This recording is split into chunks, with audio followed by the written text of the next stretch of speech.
think we can do is pivot and look at what I actually came across. I guess years ago I came across it. It had been on kind of my little bucket list, if you will, to pursue this hobby. And I finally got around to it, I think as a part of kind of Corona land. I had a little time and I was diligent with it, and there was actually a little bit of a challenge because of the issues with Corona, and I'll explain why. What I got into is amateur radio, ham radio. It is a interesting kind of arch of experience for me. And to kind of give you a sense as to what it is that I'm referring to. With ham radio, the important thing to recognize is that it is a... He's flipping things. That's why we're looking all around. It is a very individualized experience. But what you can see here is this is just some of the equipment that I have, and this doesn't take up much more than a small shelf. And what that allows me to do then is to communicate with people. You know, I don't need a cell phone, and there's technology that allows you to speak to people who are way outside of your usual area, this thing called repeaters. But the thing that you're looking at here is, they call it a ham shack. And to provide a little context, think about radio waves. It's been about 150 years. I think it was like 1873 that James Maxwell, he developed the theory of electromagnetic fields.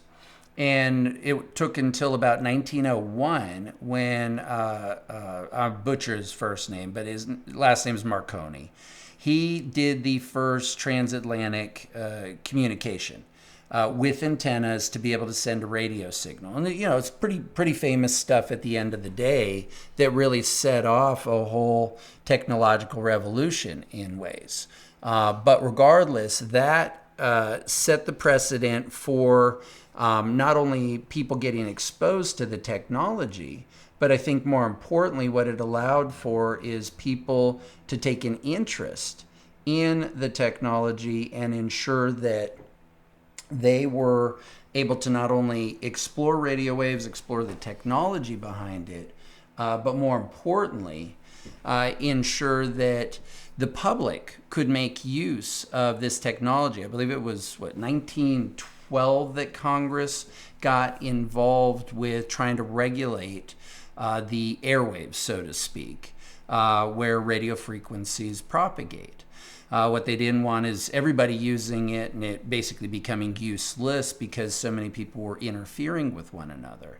So Congress took some steps to try to regulate radio and help to shape its growth.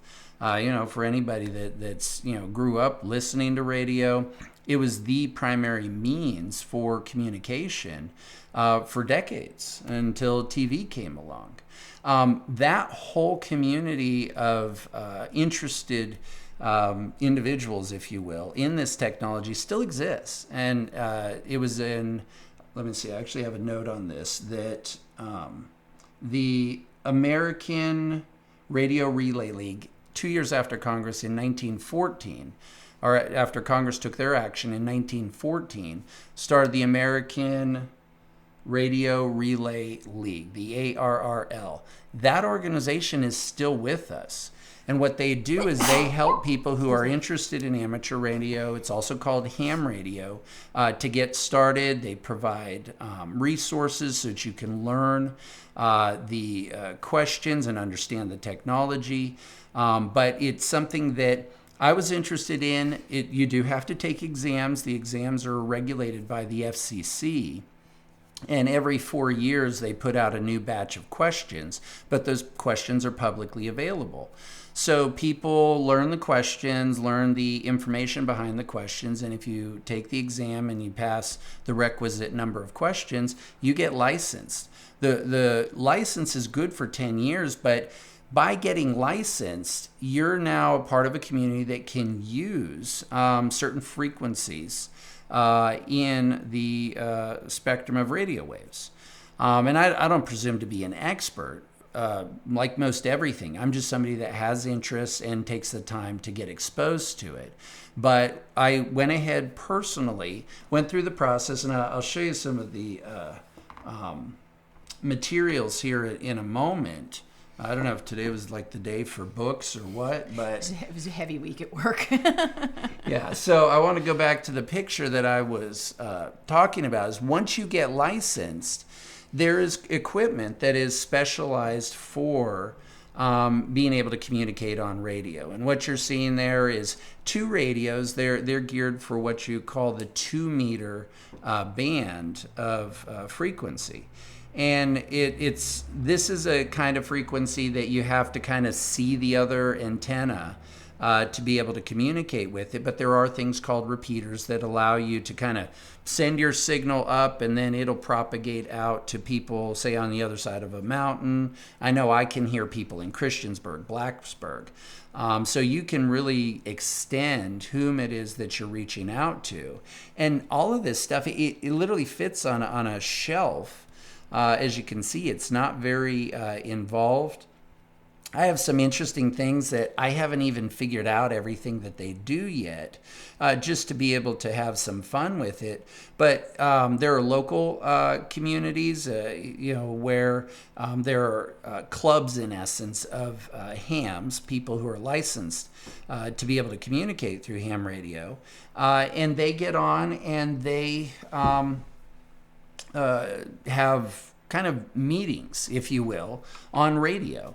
They call them nets and what have you, but those are active in our area. And I know anywhere in the United States, you're going to be able to communicate and meet with other people through ham radio.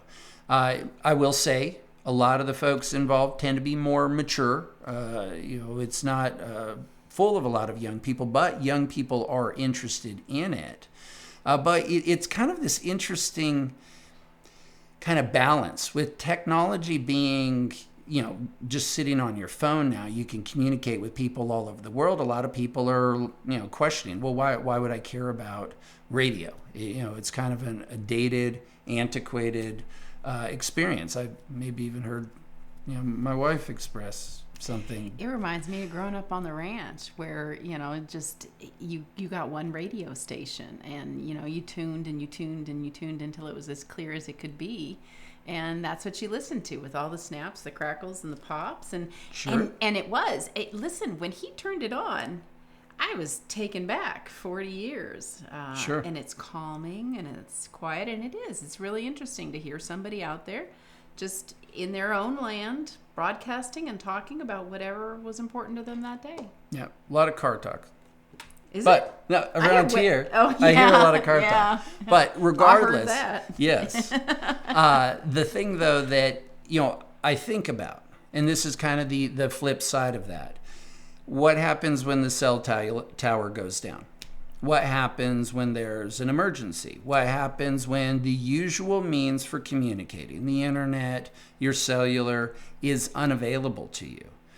What then? And I think that sentiment of wanting to still be able to communicate, if there are emergencies, if there are people that you want to just check in on, circumstances that you're in kind of a rural area and you're injured and you don't have cell signal, which is a reality in a lot of places in America and Appalachia. Yeah, in the region that we live in. You can go onto a hill or start broadcasting. Other people who are in your proximity hear you. They can then relay messages out. And you don't rely on the usual communication infrastructure then to be able to communicate with people. And here you're seeing what it looks like with the individual radios. And I'll show you here just briefly what it looks like when you're dealing with the antenna. This is, again, just a pole with a single antenna on the top of it that's on the house. It's not, visually offensive. It's highly effective, though. Because what this allows me to do, if I go on a hike anywhere around the community that I live in, I can take a little handheld unit and be able to communicate with my house, regardless of cell signal, regardless of any of those usual considerations. And so it's not something that I think could prove to be out of the realm of most people to figure out how to set up. Just a little patience and a little information. I have up there also on that picture W3 Neo.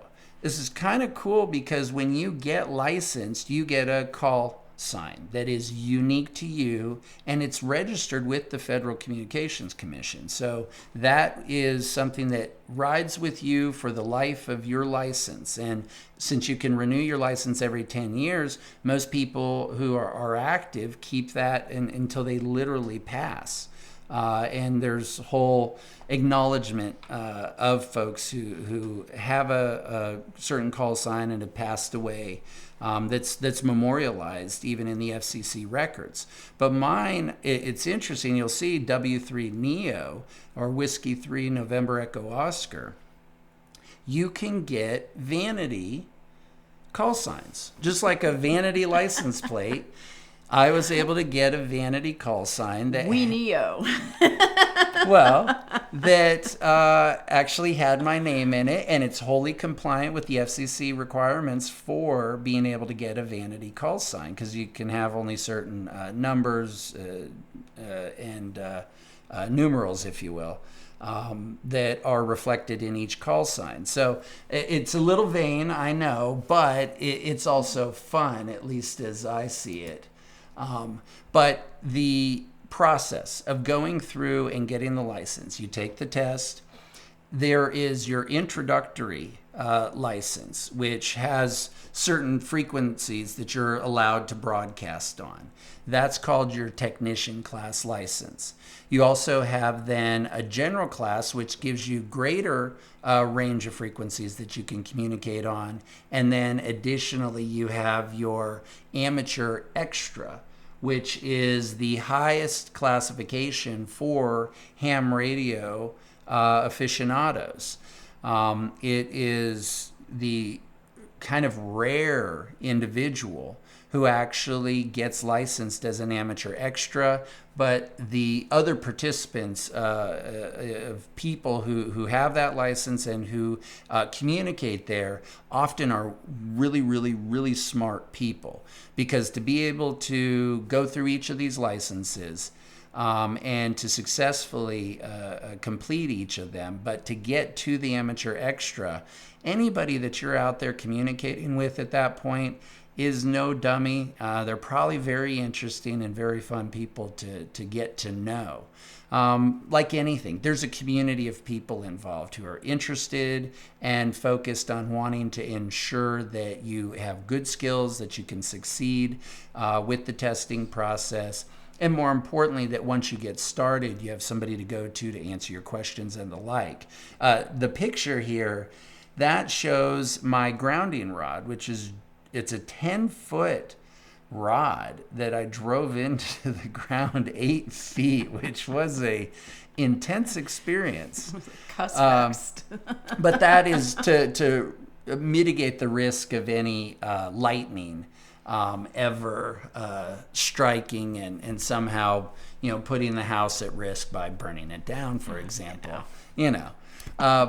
I'm not really concerned. I was just happy that I didn't have that gigantic, that you see, 20 years ago from some guy who, left it's not Korea 20 years and ago, kept a ham radio right on his front yard, and it's bigger than his house. I thought, oh yeah, that's going to be us. That's going to be us. I'm conscientious. If you look, my pole and antenna actually match the color of the house. But what she's talking about are folks who are into high frequency. Those are folks who have general class, amateur extra class licenses. Those folks are literally communicating with people all over the world. Which is really cool. Yeah, it is actually very, very cool. So even though it may look a little offensive to see these big antennas, what those folks are doing with them is actually really fun and interesting, because there are parts of the world that don't have a bunch of cell towers, don't have internet 24/7, but who still want to reach out, communicate, practice their English, talk about the weather, talk about football games, soccer games, politics, whatever the case may be, from all over the world. And there are places like Pitcairn Island, which is literally in the middle of the Pacific, that they have folks on ham radio. You can't really get a hold of them but for using radio. And so there's all these kind of cool elements to it that on the face of it, you may question, well, why do I need it? But when you understand that even with ham radio, a unit this big allows me to communicate all over the region, this isn't something that should be seen as challenging. Even if you don't do what I did, where you get a big antenna and a few extra radios that you set up in your house, this is easy. I can carry this around. They make sets that you don't need the antenna that's on our house for this to operate. No, this has its own. By its own stuff. Yeah, it has its own antenna. This is its own self-contained little radio that transmits on the 2 meter and 70 centimeter bandwidths, and I can just go on a hike and stand up there and reach out to people. But this is really accessible. You can put a lot of money into it, like anything, or you can budget. But the cool thing is, when everything else shuts down, you're still able to communicate. And that's a hugely powerful tool. It's not that involved to get your technician class license. There are books out there, and I use this one. This is for the general class, because eventually I'll find the time to ensure that I can get through it. How long did it take you to prepare for the first test? I think I spent like 2.5 months, because I had a little bit more downtime during Corona. And that's why you were still working even during Corona. Yeah, sure. I was still working, but it wasn't quite the level of intensity, pre-Corona or post-Corona at this point. But materials like this are out there because the questions themselves are public. There are people who are experts in this stuff who will not only give you the questions, they'll go through the answers to the questions, but they'll explain the technology and the ideas and the math and the concepts that actually make this stuff possible. And they do it in a wonderful way. I like this guy, Mike Burnett. He also does an audio version. So if you're just driving in the car and you want to get exposed to this, you don't have to just read a book. Sometimes late at the day, that puts me to sleep. Whereas if I'm driving, I can just put it in, listen, and through repetition, it kind of gets in your head. But there are great resources out there. You don't have to feel alone or do it alone. But once you have it, it's a resource like anything, and it's a very powerful one and a very fun one that, at least for me, I'm going to be doing this for the rest of my life now, and hope to grow and become more experienced. This is another one of the materials that are out there. You can get this stuff on Amazon or eBay, wherever you want to find books and the like. Or you can go on also to ARRL, the American Radio Relay group, their website, arrl.org, and they have a bunch of resources. They have study materials for you. They have, for folks, even once they get their license, meetups where people have competitions, where they see how many people they can reach out to around the world, different parts of the country. And it's kind of competitive, because knowing how to work the technology, knowing how to point your antennas to hit different regions is a skill, like anything. There are folks that literally bounce signal off of the moon to try to get to the other side of the planet to be able to communicate with people. That's real. People use asteroid showers, or meteor showers, I should say. Hopefully not an asteroid shower into the world, but no, meteor showers. To use that to bounce signals off of. I think even people do things with the aurora. Stuff I legitimately don't understand, other than just nascently how it is that they're able to get signal to bounce around. And even if you're not, deep into the tech, once you know how to turn the thing on, push a button, know what to say, you're able to communicate. Okay, so I got to ask the question. Okay. You have to have a license to use this. Yes. But all you're doing is pushing a button and talking. So what happens if I don't have a license. I haven't taken the test. What happens Yeah. if I just go on there one night and just start talking it up? Well, there's this federal agency called the FCC. They have an enforcement mechanism. And they have nothing better to do than sit around listening to ham radio in the Think middle about of the it. night to see No, if it's anyone's not. accidentally or No. maliciously using it. Think about it. Other people have gone through the work to get a license. Yeah. And they respect what goes into it, and they're conscientious of the rules and regulations. I know. Here, somebody gets on and just starts blathering and taking up that airspace to communicate. So it becomes serious. What if an emergency comes up and there's literally a Yahoo bantering on and on and on to where you can't facilitate communication? So people do take it seriously. How do they track you down? How do Triangulation. They reach out and somebody says, hey, you are at this location, and they have directional antennas, and they'll figure out, okay, the signal's coming from that direction. Somebody else figures out which direction. They'll get in a car, go drive around, and look, and report people. I see. So it sounds silly, but at the same time, think about if there are issues, if there are emergencies, and people want to still ensure that the frequencies are respected and managed properly. That's why there's this process of having people licensed, ensuring they know the rules and respect the rules, because if you don't, you can lose your license. You know, same way, I can get into a car. I can get on the roadway and drive like a lunatic. I can put other people's safety at risk, their well-being.